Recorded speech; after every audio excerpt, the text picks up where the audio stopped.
Engkoy Anime TV.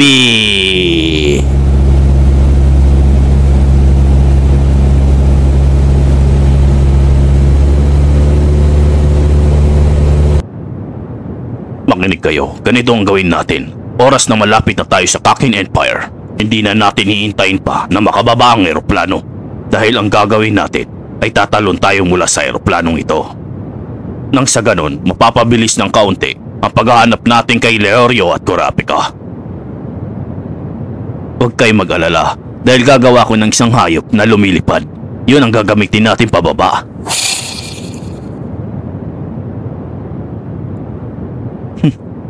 Buti naman at naisip mo pa yan, Morel.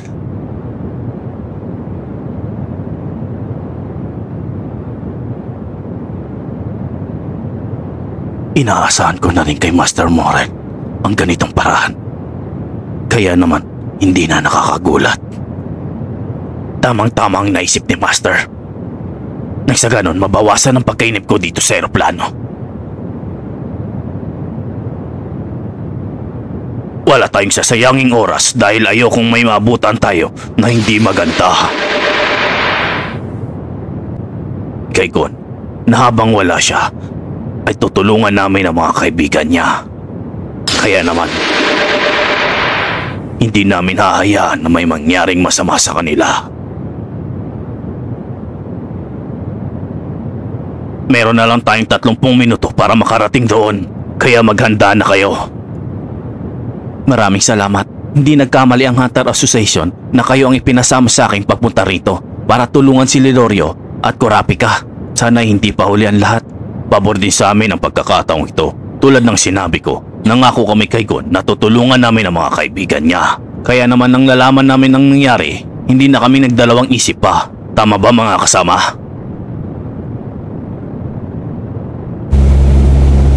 Kaya gawin natin ang lahat para makita sila Leorio at Kurapika.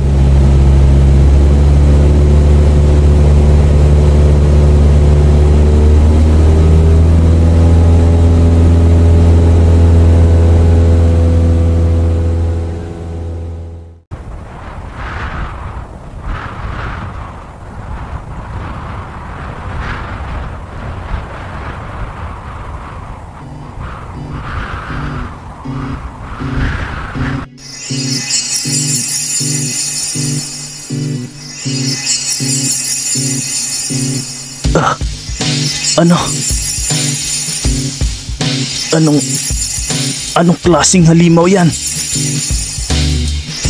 Ngayon lang ako nakakita ng ganyang itsura o abilidad. Isa pa, para nag-ibang itsura niya. Hindi na siya tulad ng dati. Yan na ba ang kapangyarihan ng mga prinsipe? Ang mga natatagong halimaw? Kung ganon, hindi ko na dapat hayaan pa si Leorio na mag-isang lumaban sa isang ito. Magiging madali kung magtutulungan kami para tapusin siya. Manda ka.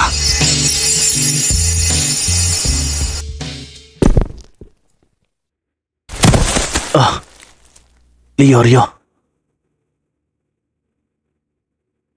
Huwag mo sabihin. Tama ka. Ako nang bahala rito. Kayang-kaya ko na to, Kurapika. Magtiwala ka lang. Naintindihan ko.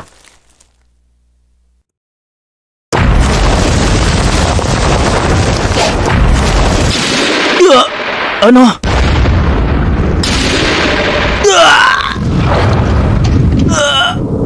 Ang bilis niya! Hindi ko man lang nakita ang pagkilos niya.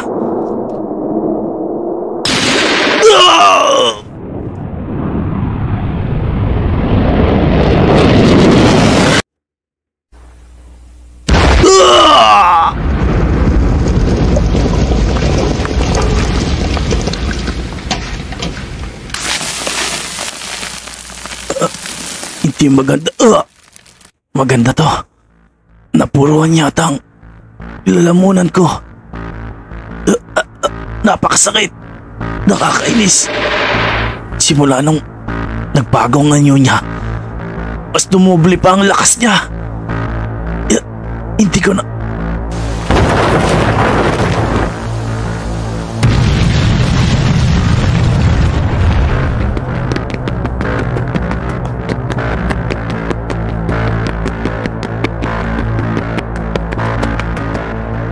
Hindi ko na maigalaw ang mga katawan ko dahil sa nangyari.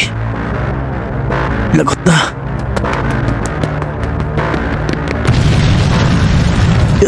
Ramdam ko pa rin ang sakit sa pag-atake niya. Kinakailangan ko makapagpahinga ng kaunti. Pero mukhang malabo yun.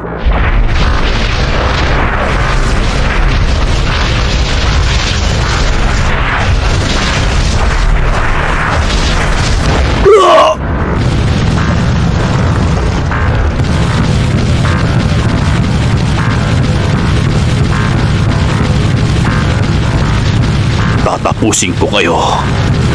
Wala akong ibang gagawin kundi tatapusin ko kayo. Hindi. Ngayon naman, ang laman loob ko na naman ang sinisira niya dahil sa ginagawa niyang ito.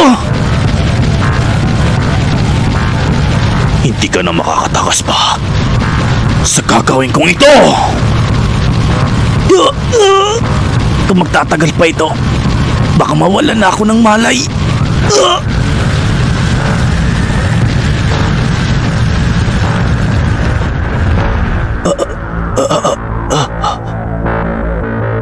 Hindi.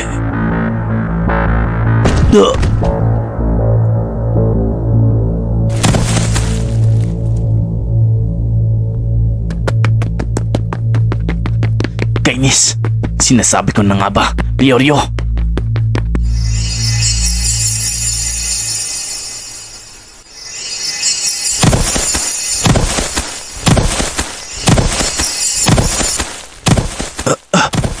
Hindi ko na yata kayang kumilos pa. Hindi ko na may galawang mga kamay ko.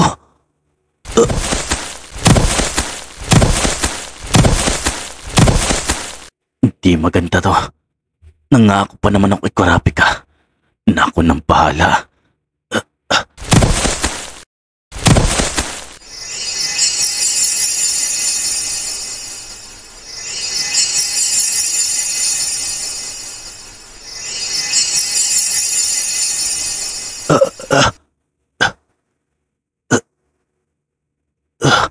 Lagot na.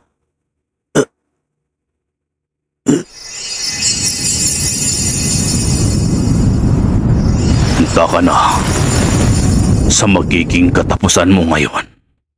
At pagkatapos, isusunod ko pa ang isa mong kasamahan.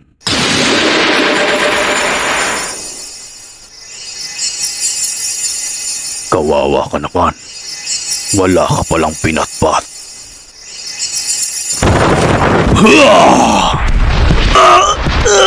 Mukhang ito nang magiging katapusan ko.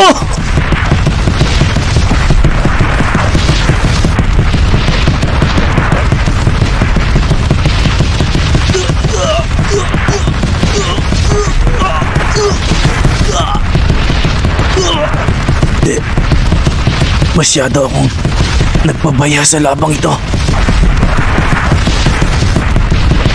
Wala ka na bang may bubuga? Hanggang diyan ka na lang ba?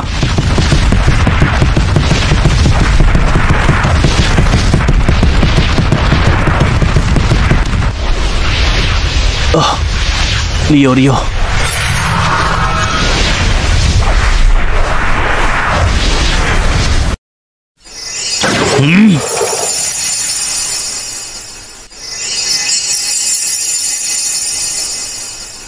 Ikaw pala. Ngayon, nakita mo naman ang kasama mong tapos na.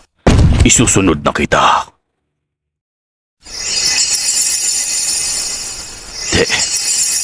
Hindi kita mapapatawad sa ginawa mong yan. Ngayon, ako mismo ang tatapos sa'yo. Kaya humanda ka.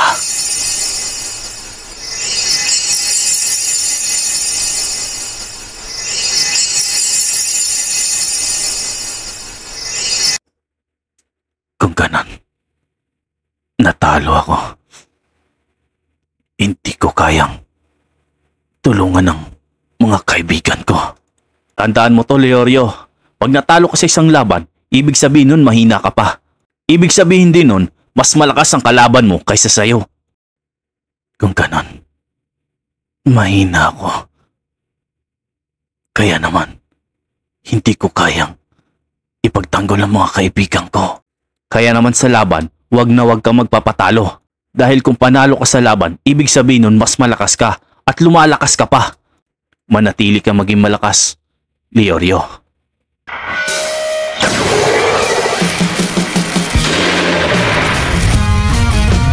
Maraming salamat, Jing.